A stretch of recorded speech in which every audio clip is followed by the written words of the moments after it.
विज्ञान भारती थर्ड कक्षा 8 अभ्यास कार्य पुस्तिका में इकाई 5 के प्रश्नों को हल करेंगे अभी हम लोग। इकाई 5 है सूक्ष्म जीवों का सामान्य परिचय एवं वर्गीकरण। अब शुरू करते हैं प्रश्नों को। पहला प्रश्न है निम्नलिखित प्रश्नों के सही विकल्प छांटिए। क नंबर है सूक्ष्म जीव पाए जाते हैं हवा में, पानी में, मिट्टी में, उपरोक्त सभी जगहों पर। तो इन सभी जगहों पर सूक्ष्म जीव पाए जाते हैं, इसलिए इसका दा सही है। ख नंबर है केंद्रक अनुपस्थित होता है। अनुपस्थित होता माने केंद्रक नहीं होता है। प्रोटोजोआ में, कवक में, शैवाल में, जीवाणुओं में। तो जीवाणुओं में केंद्रक नहीं होता है, इसलिए इसका दा सही है। ग प्रश्न है ब्रेड या डबल रोटी बनाने में उपयोग किया जाता है जीवाणु, शैवाल, ईस्ट, प्रोटोजोआ। ईस्ट को कवक भी कहते हैं, ये कवक में आता है।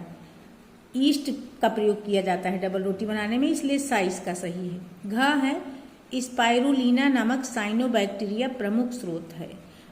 तो इसमें प्रोटीन बहुत ज़्यादा होता है, तो इसका बा सही हो जाएगा प्रोटीन का, बाकी में टिक नहीं करना है। अंगा प्रश्न है एलिसा ELISA एलिसा परीक्षण से पता लगाया जाता है। इस परीक्षण से एड्स का पता लगाया जाता है, इसलिए इसका दा विकल्प सही है।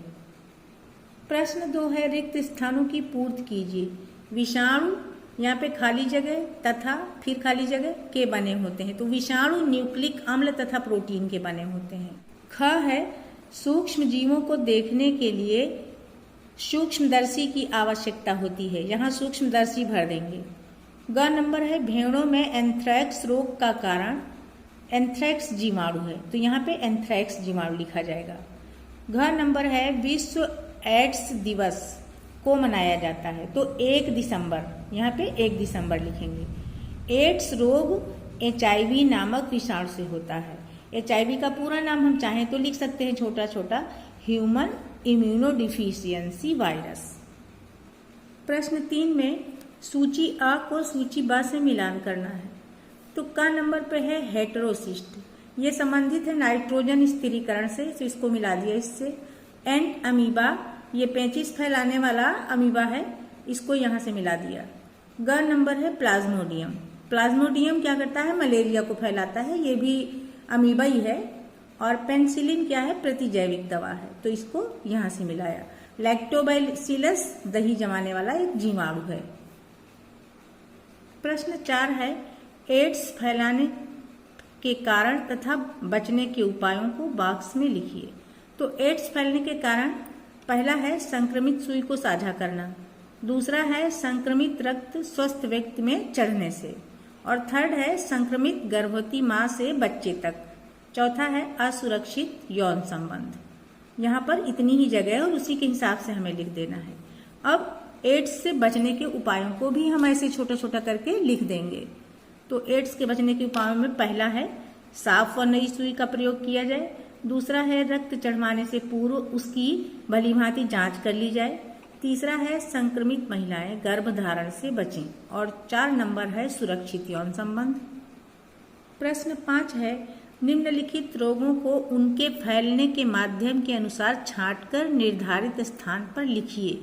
क्षय रोग, ये वायु से फैलता है, तो यहाँ वायु में लिख दिया इसको क्षय रोग को। और हेपेटाइटिस और टाइफाइड दोनों दूषित जल से फैलते हैं, तो दूषित जल में हेपेटाइटिस और टाइफाइड लिख दिया। ऐसे ही मलेरिया और डेंगू मच्छर द्वारा फैलते हैं। सर्दी जुकाम वायु द्वारा होता है, तो यहाँ पे सर्दी जुकाम लिख दिया। छठा प्रश्न है निम्नलिखित सूक्ष्म जीवों द्वारा पौधों में होने वाले रोगों को बॉक्स में लिखिए। कवक द्वारा, कवक से होता है गेहूं की गेरुई और गेहूं का कंडुआ रोग। जीवाणु द्वारा, जीवाणु से नींबू का कैंकर रोग और आलू में वलय विलगटन या रिंग रॉट ऑफ पोटैटो इसको कहते हैं। तो इस तरीके से जीवाणु द्वारा ये 2 रोग हो गए। अब विषाणु द्वारा लिखना है, तो विषाणु द्वारा तंबाकू में मोजैक रोग होता है और लौकी में होता है लीफ कर्ल ऑफ कुकरबिट। 7वां प्रश्न है निम्नलिखित प्रश्नों के उत्तर दीजिए।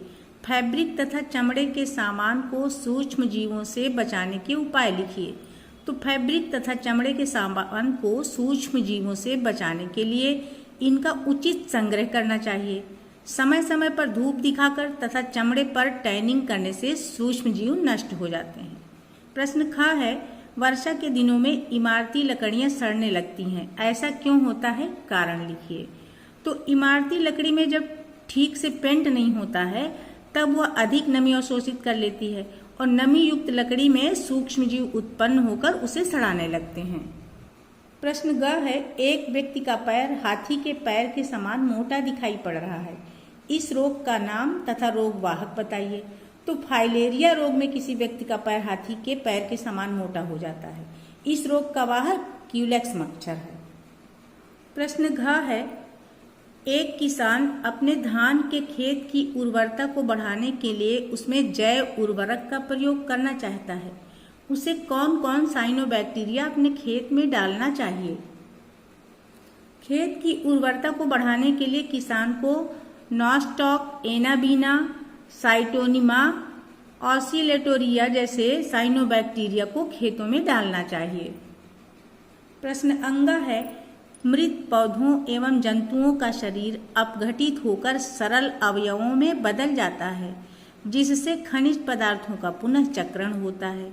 यह प्रक्रिया किन जीवों की सहायता से होती है और अगर यह प्रक्रिया न हो तो वातावरण पर इसका क्या प्रभाव पड़ेगा। मृत पौधों एवं जंतुओं के शरीर का अपघटन जीवाणु एवं फफूंद करते हैं। यदि यह प्रक्रिया न होती तो मृत पौधे एवं जंतु वातावरण में पड़े रहते और खनिज पदार्थों का पुनः चक्रण भी नहीं होता। प्रश्न 7 है, सूक्ष्म जीवों को पोषण के आधार पर वर्गीकृत कीजिए। सड़े गले पदार्थों तथा मृत जीवों के शरीर पर पाए जाने वाले सूक्ष्म जीव को कहते हैं मृतोपजीवी कहते हैं। तो यहाँ पे हमने लिख दिया मृतोपजीवी। अब इधर है, जीवित पौधों तथा जंतुओं के शरीर पर पाए जाने वाले सूक्ष्म जीव को कहते हैं, तो इसको कहते हैं परजीवी। 7वें का ख प्रश्न है, निम्नलिखित चित्रों को नामांकित कीजिए। तो यहाँ ये वाले चित्र हैं शैवाल के, इस साइड हमने शैवाल लिख दिया। इधर अमीबा पैरोमीशियम है जो कि प्रोटोजोआ है, तो यहाँ पे प्रोटोजोआ लिख दिया और नीचे विषाणु का चित्र है।